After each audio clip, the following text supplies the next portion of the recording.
sama na naman kayo, mag-walking na naman kami, and meron na naman akong dala na balde dahil I'm sure marami na namang blackberry dahil matagal kaming hindi nakapag-walking at nakapag-harvest ng mga blackberry. So ngayon nagdala na naman ako ng lagayan. So isang ganito, tamang-tama, punuin na naman natin ito. Itong malaking bar na ito, yan, at saka yan sa kabila. Merong silang bakahan sa likod, at this time naku, amoy na amoy ko yung poop ng baka dahil gumagawa sila ng parang fertilizer sa kanilang farm ban gamit yung hay, hoy, at saka poop ng baka. So it's so smelly. The poop is pooping of the cow. The cow poop is nothing. Yeah, they are making again. Cow poop on the field? Nee, there in the knock barn. So. Tingnan nyo guys, oh. Ang dami ng hinog. Ayan, kami lang talaga yung nang-harvest dito. Können wir bitte aufmachen? Oder? Yeah. Nas. Kaya kapag hindi kami nakapag-harvest, sobrang daming kailangan i-harvest. Sobrang daming hinog.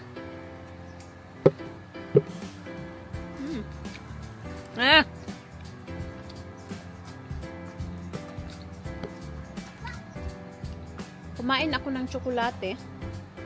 I eat chocolate and then blackberries. Nicht mehr lecker. Ja, die kommt da drüben, stimmt. Aber. Guck mal, jetzt begrüßen dich die beiden auch.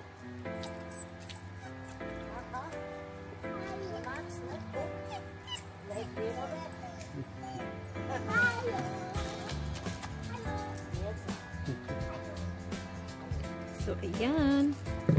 Si asawa is not feeling well pa. Pero, pin-harvest ko na. So, yung kapitbahay namin, nag-prepare sila para sa kanilang trailer ng kanilang, what do you call that? Tractor. Dahil, ang kartoffel intensive na or harvest na ng mga patatas dito. So, yun yung malaking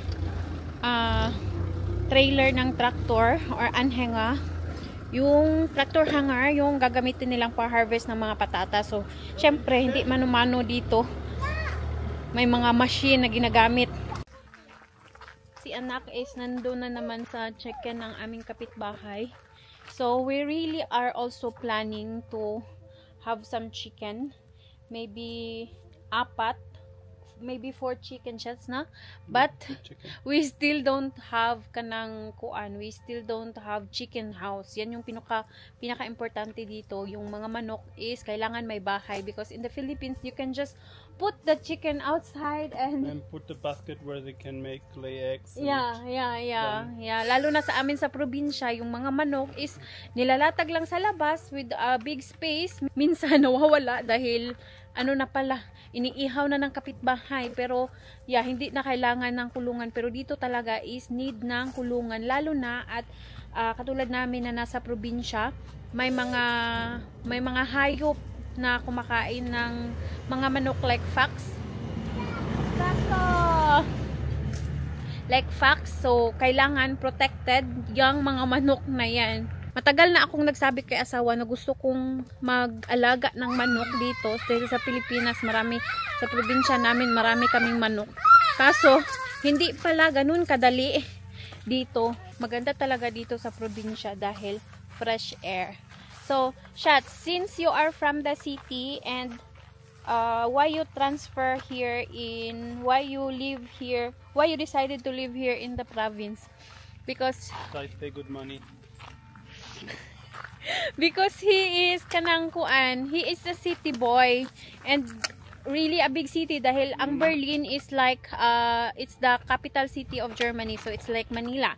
So iba talaga. And this yung tinihan namin ngayon dito sa Baden-Württemberg, it's Dorf province. So ibang-iba.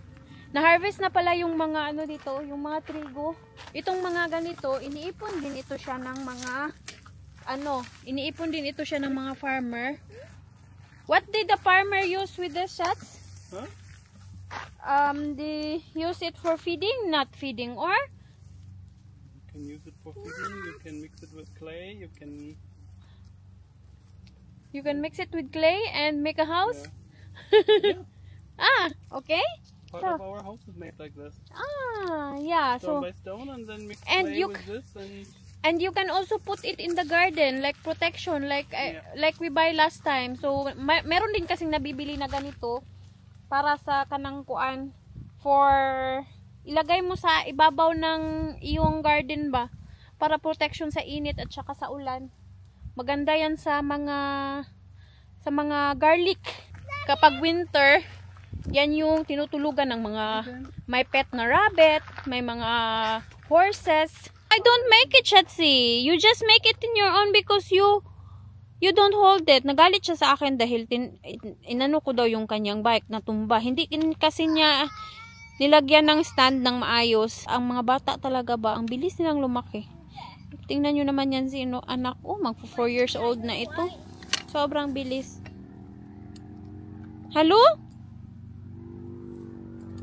Guys, tingnan nyo naman yung mga plums. Oh. Talagang purple na siya. Pero hindi pa talaga siguro masyado ito. Ayan oh. that's not right. Yeah, it's still a little bit green. Ethan, wait. Mapait. Maasim na mapait. Ayan oh. Sobrang daming bunga niyan. Ito lahat, mga plums, ito lahat. Tingnan nyo guys, yan. At saka mahuhulog lang yan siya lahat. Tingnan nyo naman oh, sobrang dami. Ayan oh, sobrang dami. Bas.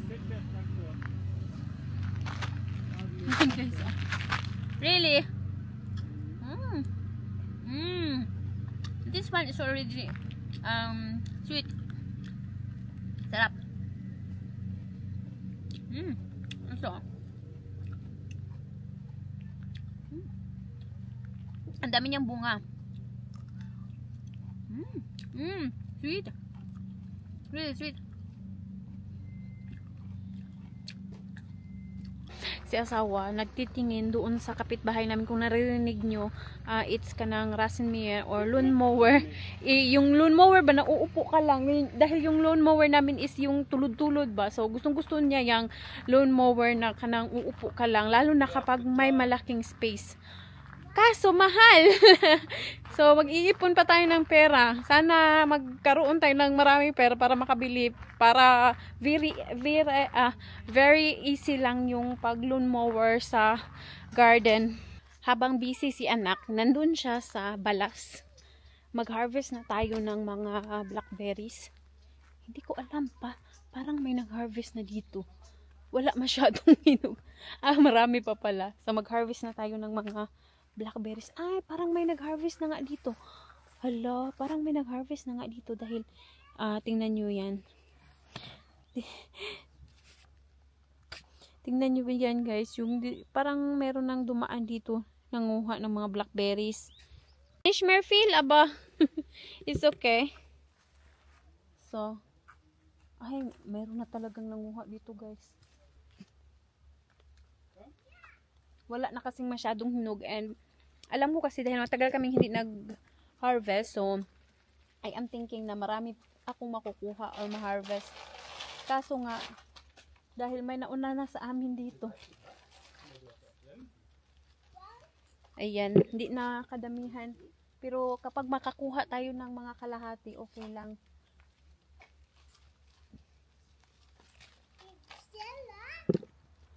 May nakaplan na pala kami sana last Saturday, ay last Domingo, na pupunta kami doon sa ka-workmate ni asawa. Ang sa likod ng bahay niya, sobrang daming blackberries. Kaso nagkasakit si asawa, kaya hindi kami nakapunta. Ayan, ang dami oh. Ayan. Blackberries. Yeah, there's already who harvest here, Shats.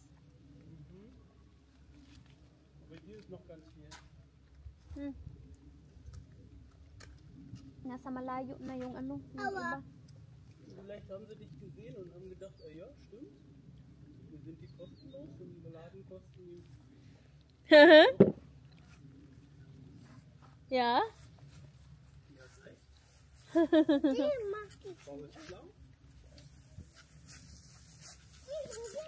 So guys, nakakatuwa talaga. Mag-harvest na naman tayo nitong mga blackberries. So ito talaga is libre lang dito and nasa gilid ng daan.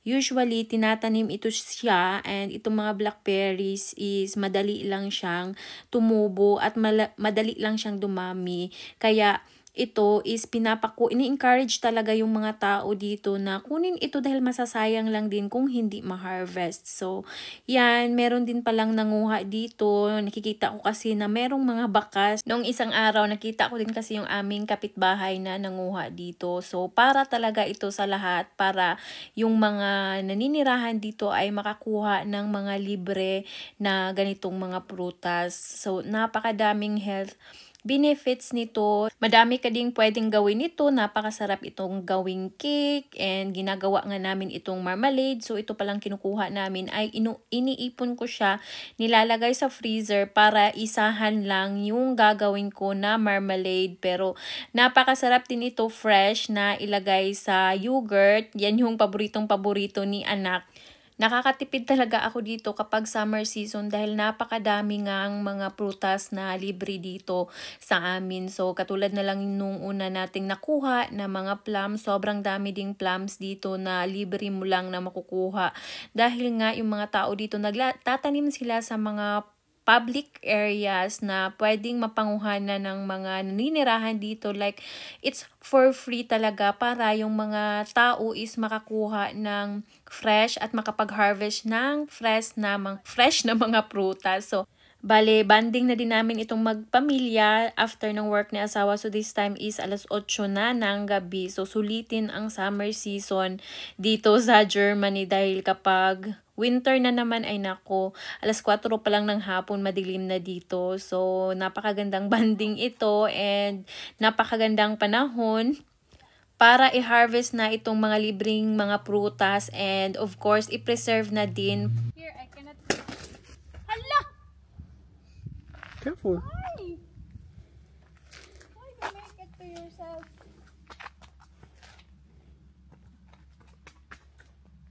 A lot of thorns and it's so hard. What happened to that child? What happened?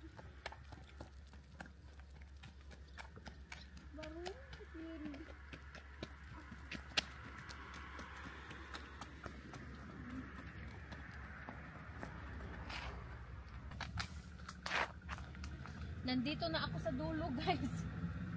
Lingaw lang po kaayo mag-harvest itong ganito. Yung iba is hindi na aabot. Tapos, sakit sa kamay. Sakit sa abaga. So, ito na yung na-harvest natin ngayon. Hindi talaga marami dahil nga meron nang nag-harvest nito dito. Meron nang nanguha nito. Hindi ko alam sino, yung kapitbahay siguro namin. Ayan. So, ito yung na-harvest natin. Okay na ito kaysa sa wala. Pandagdag din natin ito sa mga nauna natin na harvest. Agay, yun naming tinik. Uuwi na din tayo dahil si asawa is not feeling well. Masakit na daw yung kanyang tiyan. So, ngayon pa nga lang yan sumama sa amin na nag-walking. Noong nakaraan nga is ilang araw na kami lang ni anak. So, okay lang kahit hindi natin ito mapuno. Nung nakaraan, di ba, nakapuno tayo nito. So, ganyan talaga. Idagdag natin ito sa nakuha natin noong nakaraan. And next time, mag-harvest na naman tayo. Siguro, maghanap tayo ng iba pang part kung saan may maraming blackberries na hinog na pwede nating ma-harvest. Ay, yo, panuhon. Yung bata, tinanggal yung kanyang sapatos. Papasag, you need to make it right. Agoy! Why a lot of sand? Because he play with it. Siya yung nagsuot ng kanyang sapatos and baliktad siya. So sabi ng kanyang papa, we need to make it right.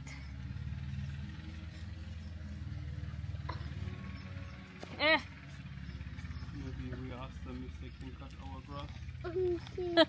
Yeah, he cutting all the grass of the neighbors, or maybe we can rent. problem because we have a lot of toy in the wooden. So, Muss mal aufräumen. Ich glaube, Mama kiss. ich glaube, Die dein Fahrrad mit dem. Tignan nyo naman si Siri. Na-stress na si Siri kay Ethan. Sus, si Klanon. Oh, may sus do. Guck mal. Falsch rum. She looks so she looks so cute in the camera. So, dahil nga nandito kami sa probinsya, marami kaming mga hayop dito. Ayan, ito is mga Ethan, vorsichtig. Ito is stall or tulugan ng mga kabayo. So, ayan, ang laking nito barn. So, yan, may ilan pang mga kabayo doon sa dulo. Ayan, tingnan nyo, may 3 kabayo dyan. And, doon pa, mga kabayo pa yan siya dyan. So, kung doon sa kabilang side is may bakahan, dito naman is, dito yung mga kabayo. So, talagang, nasa bukid kami. Guys, ang ganda ng mga peras ng aming kapitbahay. Ayan, oh. Yan, mga peras. Nasa gilid ito ng barn. And, ito talaga yung pinakamaganda. Every time na dito last year guys, ang daming bunga niyan. Tingnan niyo, nakadikit talaga yan siya sa barn. So ito mga pears. So yung peras parang 1, 2, 3, 4, 5. Meron lang siyang 5 bunga. And ito mamansanas yan siya. Alam niyo ba, red apple yan siya. This year ito lang bunga, last year sobrang daming bunga nito. Ganyan yung itsura niyo. Nakadikit talaga yan siya sa bahay, sa barn kasi ito. But we want to get inside. Ha? You don't want to eat inside? Nakauwi na pala kami ng bahay, guys. blackberries. Gusto daw ni Ethan kumain ng mga blackberries na na-harvest natin. You want to eat? You don't want to eat inside? Yeah. Maybe inside. Guck mal. Dein Spielzeug. So, finish? Nein. Nein. Und lecker? Ja. Hm?